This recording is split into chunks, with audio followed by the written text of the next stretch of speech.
Salam, hörmətli əməkdaşlar, hər birinizi xoş gördük. Mən Cəfərli Turanə, ixtisasım biokimyaçı, dietoloq, nutrisioloqam. Sabiram Wellness şirkətində təlimçi ekspert kimi çalışıram. Hər həftə təlimlərimiz olur, fərqli-fərqli mövzularda.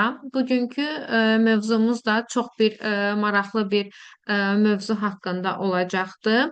Və bu mövzuyu keçid etməmişdən öncə qısaca bir sual vermək istəyirəm və elə olubdur ki, hər kəsin həyatında, yəni sual deməzdim, yəni hər kəsin həyatında bu kiçik bir dönəmdən hər bir kəs keçibdir. Yəni burada əyləşən əməkdaşlarımız da və yaxud da yaxınlarımız da bu səpkilərdir ki, insanın həyatında bir dönəmdə olur, lakin bəzən insanlar bunu düzgün yönləndirə bilmir. Və sadəcə həmin prosesi susturmaq istəyirlər. Lakin bu günləri biz sizinlə Ə, bu səpkilərin ümumi olaraq bizim bədənimizdə mexanizmini, reaksiyasına baxacağıq. Çünki çox insan düşünür ki, sadəcə səpki dəri problemidir. Və bunu hətta qeyd etməyinizi istərəm ki, səpki ümumi olaraq xəstəlik deyil. O bizim bədəndə içəridə baş verən reaksiyasının bir dəri vasitəsilə bir siqnalıdır. Və ona görə də biz ilkin olaraq səpkilərin niyə yaranmasının mexanizminə baxacağıq və ən əsası bu mexanizmdə biz hansı vasitələrlə bu mexanizmi dayandıra bilirik. Yəni ilk olaraq bilməyinizi istəyirəm ki, səpki bizim daxilimizdə pozulmuş bir hansısa bir balansın nəticəsində əmələ gələn bir prosesdir. Gəlin baxaq səpkilər nədir? Səpkiləri akne ilə və yaxud da iltihabi bir sızanaqla qarışdırmağınızı istəmirəm. Çünki onlar fərqli-fərqlidir. Yəni bir sızanaq varsa da üzümüzdə, bir akne varsa da bu artıq burada yağ balansının və bakteriyanın olması deməkdir. Lakin səpkilər belə deyil. Səpkilər baxın şəkildə gördüyümüz kimi bu şəkildə yarana bilir.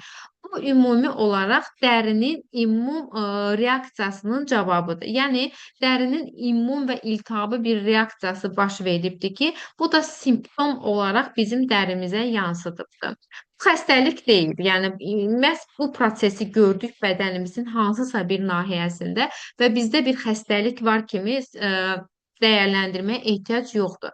Bəli, əgər müddət olaraq çox uzun müddət gedirsə də bu zaman biz bəli narahat oluruq. Simptomları nədir? Simptomları odur ki, qızarır, qaşınma verir və qabarcıq kimi səthdə başlayır qabarcıqlar yaranmaq.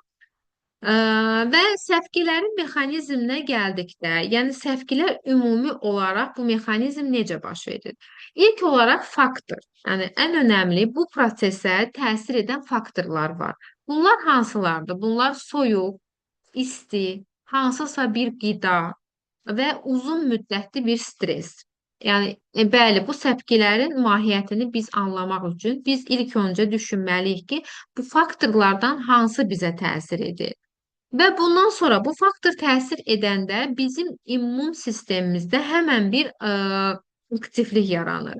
Və aktivlik yaranan kimi bədən həmin bu faktoru bir düşmən kimi görür, sadaladığımız bu faktoru və bununla mübarizəyə girir.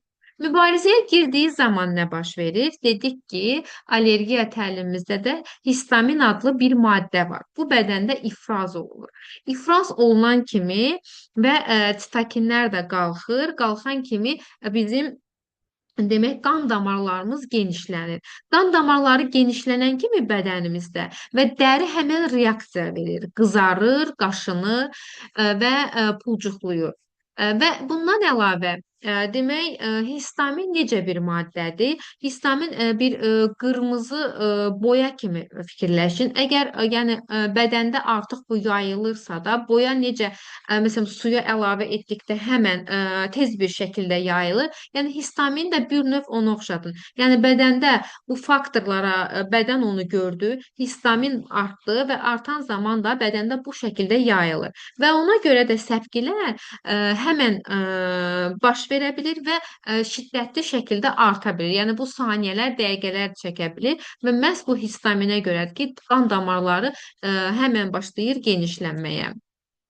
Bəzən olur ki, uşaqlarda, körpələrdə də bu anidən səpkiləri görürük. Bu daha çox əgər əməkdaşlar arasında yəni uşaqları, xırda uşaq, körpə uşaqları olanlar varsa daha diqqətli olsunlar.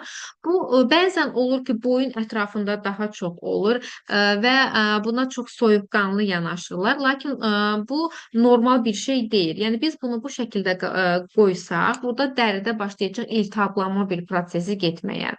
Uşaqlarda mütləq səbəb araşdırılmalıdır. Yəni faktor bunun yaranmasına nə təsir edibdir? İlk olaraq daha çox onlarda qida allergiyası olur ki, uşaqlar böyüdükcə biz onlara qidaları tanıtmağa başlayırıq və bəzən olur ki, həmin qidaya qarşı bir allergiya verə bilir. Və yaxud da ola bilər ki, süd məhsullarını, yəni ana bilmir, fərqində deyil, ana südü yeyir və yaxud da hazır qidalardan istifadə edir. Hansısa biz laktozlu bir qidaya keçid etdikdə uşaqlarda bunu biz görürük. Bu da ola bilər ki, laktoza qarşı intolerantslığı var və bunu görə bilir. Viral infeksiyalar olur ki, yəni bilmədən uşaq bir infeksiya, bir virusdurmu, bakteriyadırmı, artıq bu bilinmir. Yəni bir infeksiya şəklində bədənə daxil olubdur. Bədən yenə də infeksiyanı görür, yad cismi görür, immun sistem aktivləşir və bu dəridə bu tip səpkilər də görürük. Hətta bəzən olur ki, bir uşaqda, məsəl üçün hansısa bir, yəni bir bağçaya gedən bir uşaqdır və bir virusa tutulubdur və bu virus keçibdir. Lakin keçəndən sonra artıq anidən səpkilər yarana bilər. Və bu səpkilərin yaranması da həmin bu mübarizə zamanı elə bil ki, onun qalıq bir nəticəsi kimidir. Buna viral infeksiyanın elə bir qalığı kimi görülür. O da yavaş-yavaş simptom olaraq azalmalıdır. Yox, əgər azalma getmirsə də və yaxud da kəskin çox uzun müddətli qalırsa da artıq burada biz pediatra mütləqdir ki, müraciət edək. Demək, içəridə digər bir proses başlayıbdır. Və uşaqlarda niyə anidən yaranır? Ən çox burada diqqətli olmalıyıq. Bəzən həddən artıq uşaqları çox qalın geyindirirlər və bu da tərləməyə gətirir. Tər vəzlərinin tutulması nəticəsində bu səpkiləri görürük. Və daha çox ola bilər ki, hansısa bir istifadə etdiyimiz geyimlər də ola bilər ki, çünki dəri çox həssas olduğu üçün və bu da anidən belə səpkilərə gətirər çıxardar. Yəni uşaqlarda anidən yaranma səpkilərinin yenə də faktorlar burada çox önəmlidir. Səpkilərin növləri var, əlbəttə ki, necə növləri? Yəni, tutaq ki, bir insan səpirsə də ilk öncə faktoru biz qiymətləndirməliyik və hansı növüdür, bunu biz aid etməliyik. Yəni, biz özümüz bunu aid edirik. Məsəl üçün, necə ola bilər? Allergik səpki ola bilər. Allergik səpki bu qidadan ola bilər, hansısa kimyəvi maddələrdən ola bilər, yazdan ola bilər, polenin uçuşması nəticəsində. Və bu zaman nə baş verir? Allergik qaşınma nə baş verir? Bu yenə də histaminin artması nəticəsində yaranır.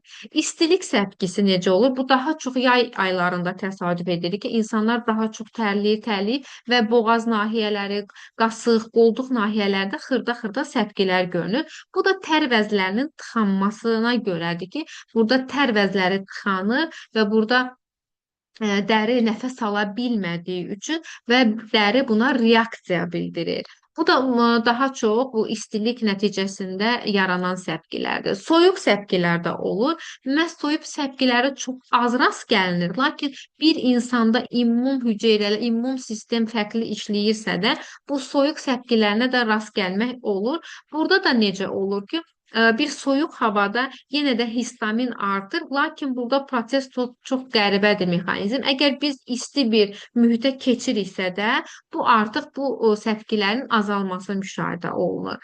Strep səpkisi daha çox, yəni mənim öz iş təcrübəmdə yeniyetmələrdə görürəm. Bu məsəl üçün imtahan qabağı olur ki, uşaqlarda daha çox bu səpkilər olur. Çünki kortizol hormonunun yüksəkliyi daim uşaq streslidirsə də, daim yəni kortizol yüksəkdirsə də və yaxud da yeniyetməlik dövründə imtahana hazırlaşan uşaqlarda yuxu rejimi pozulubsa, yenə kortizol yüksəkdirsə də, burada immun balans pozulur. Kortizolun yüksəkliyi immun sistemin aktivliyi deməkdir və bu zamanda aktiv olan bir immun sistem hər bir şeyi düşman kimi görə bilər və bu da bizim dərimizə yansıdır. Və son zamanlar ən çox populyar, daha çox rast gəldiyimiz səpkilər bağırsaq dəri ilə əlaqəli olan səpkilərdir. Good skin oxu da deyilir, yəni dəri bağırsaq oxu var ki, hansı ki elmi araşdırmalar var ki, elmi sübutlar var ki, daha çox səpkilərin yaranması, yəni son zamanlardan əlbəttə ki söhbət gedir. Son zamanlarda da bununla əlaqələndirirlər. Yəni bir insanın bağırsaq mikrobiomu sağlam deyilsə də, mikrobiomu aşağıdırsa da, burada artıq toksik maddələrin daha çox qalması həmin immun sistemi pozur. Biz nə dedik keçən təlimdə? Bizim bağırsağımızın immun hüceyrələrə ehtiyacı var. İmmun sistem nədir? Onun hüceyrələrinin normal işləməsidir. İmmun hüceyrələrinin əmələ gəlməsinin 70%-i bağırsaqda baş verdiyi üçün, əgər bir bağırsağın mikrobiomu aşağıdırsa da, toksik yükü qalxır və burada immun balans pozulur. İmmun balans pozulanda nə olur? Həmən dəri reaksiya verir. Yəni, hörmətli əməkdaşlar, səpkilərin əsas yaranma prosesi məhz immun sistemi ilə əlaqəlidir. Yəni dəri bir immun sistemi ilə olan arasında bir mexanizmdir. Və ona görə də mütləqdir ki, əgər səpki varsa da, ilk olaraq biz nə etməliyik? Biz faktoru araşdırmalıyıq ki, mən nə etdim, bu səpki yarandı. Və keçirik ən önəmli hissəmizə. Demək, biz ümumi olaraq əgər səpkini dəyərləndirdik, şübhələndiyimiz faktor varsa da, ona uyğun biz özümüzə köməklik edirik. Nə edirik? Məsəl üçün, allergik səpki varsa da, məsələn, qızartı kimi biz onu görürüksə də, bu zaman biz Novamindən istifadə edə bilərik ki, baxaq Novamin nə edir? Novaminin tərkibindəki olan 3 dənə demək, vitamin var ki, bunlar A, C, Y vitaminidir. Bunlar bədəndə mexanizm olaraq, yəni bir neydir? Vitamin A dəri yenilənməsini baş verir. Yəni dəridə bir qızartı, qaşınma varsa da, bu dərinin yenilənməsi, yəni regenerasiyasını sürətləndirir, dəri hüceyrələrini qoruyur. Vitamin C həmin bu bədəndə olan oksidativ stresi aşağı salır. Vitamin Y isə yenə də dəridə olan o membranı qoruyaraq bizə dəstəkləyir. Bunu daha çox allergik səpkilər olursa da, bir də uzun müddətli səpkilər varsa da, o zaman istifadə edə bilərik. Yəni qızartıda.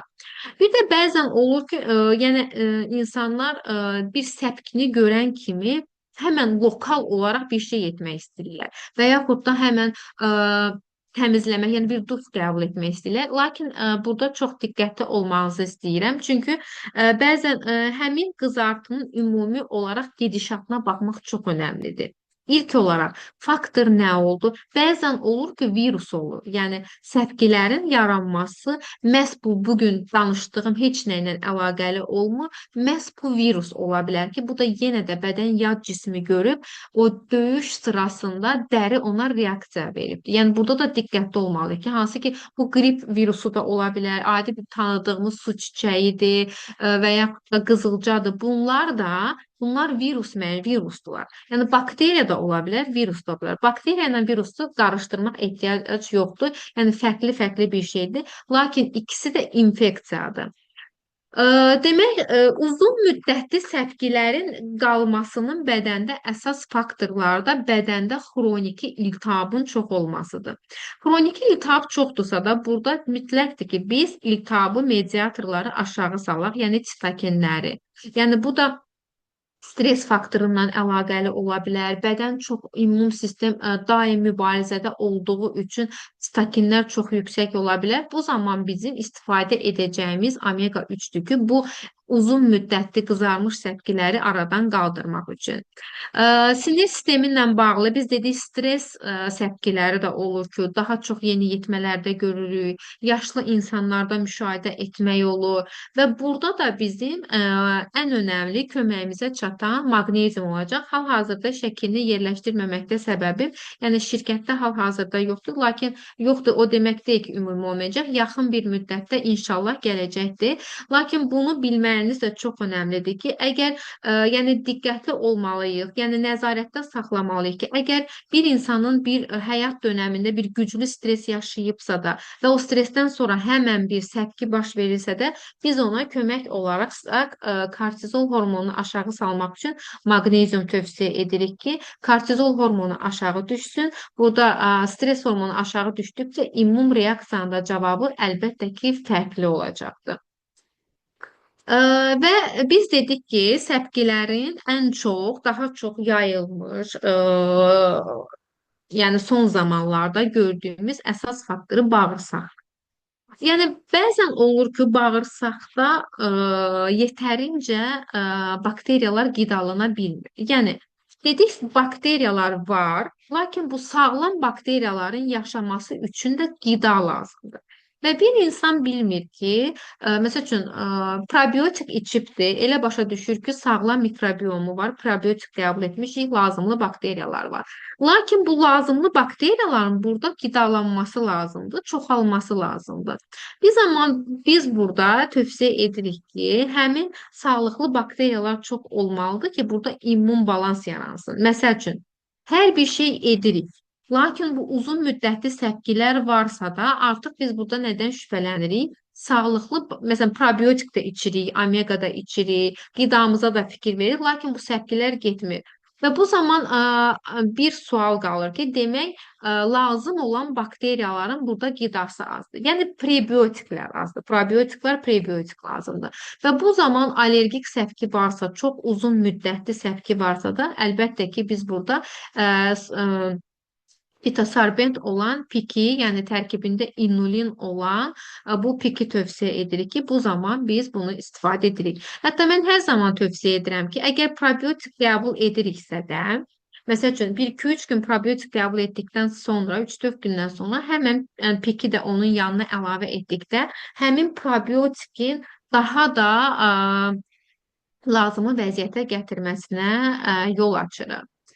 Və bilirik ki, bu səpki zamanı mütləqdir ki, yenə deyirəm, faktor çox önəmlidir. Faktoru biz dəyərləndirdik və həmin faktoru aşağı salmalıyıq. Faktor dediyimiz nədir? Məsəl üçün, istilikdən olubsa da, tərləmədən olubsa da, soyuqdan olubsa da, stressdən olubsa da, qidadan olubsa da, bağırsaqdan olubsa da, ilk öncə bunu dəyərləndirdik. Və dəyərləndirdən sonra həmən simptomu aşağı salırıq. Yəni o nə bizə təsir edən faktoru aşağı salırıq. Lakin biz burada nəyə diqqətli olmalıyıq ki, dərini qıcıqlandırmayaq.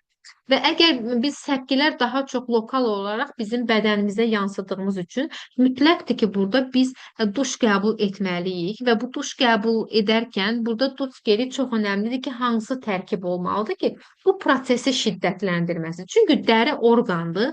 Onun tərkibindəki olan elə bir maddə ola bilər ki, həmin prosesi daha da şiddətləndirə bilər.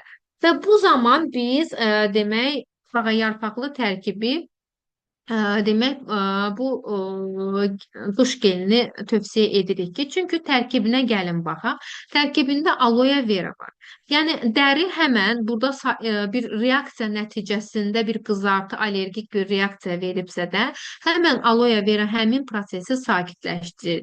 Antiinflamator prosesin qarşısını almaq üçün tərkibində yaşıl çay ekstraktı var. Və dərinin sağalması üçün, yenilənməsi üçün də əsas fəal maddə, aktiv maddə burada bağa yarpağıdır ki, bağa yarpağı vasitəsilə də bu prosesi biz dəstəkləyirik.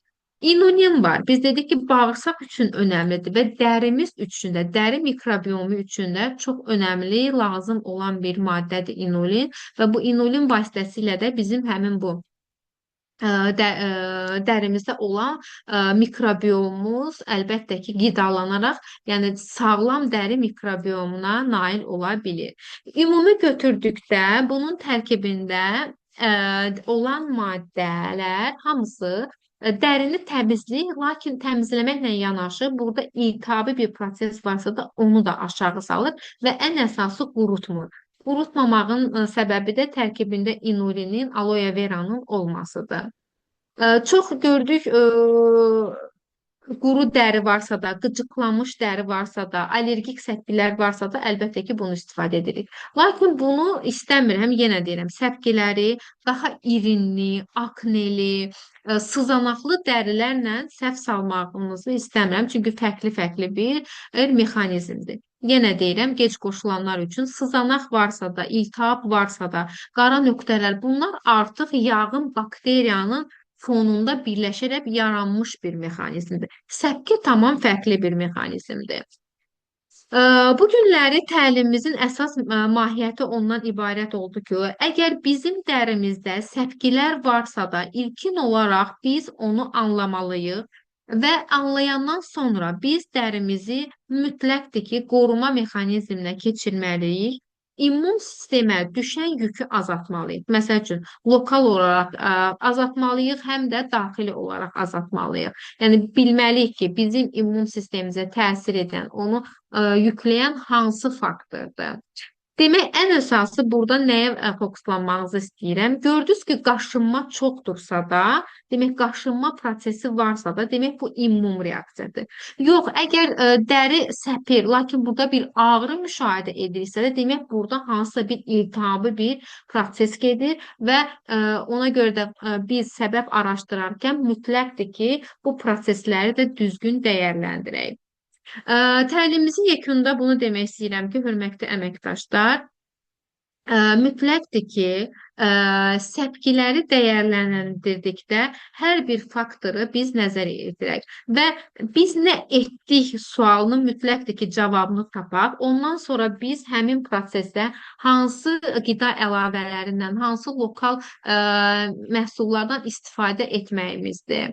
Hər birinizə təşəkkür edirəm təlimə qoşulduğunuz üçün. Ümid edirəm maraqlı təlim oldu və məhsullardan düzgün seçərkən və bizə ən əsası bizə müraciət edən insanlara bizim məqsədimiz nədir? Düzgün seçim etməkdə köməklik etməkdir. Və ona görə hər birinizə təşəkkür edirəm təlimə qoşulduğunuz üçün. İnşallah gələn təlimdə görüşmək ümidi ilə sağ olun.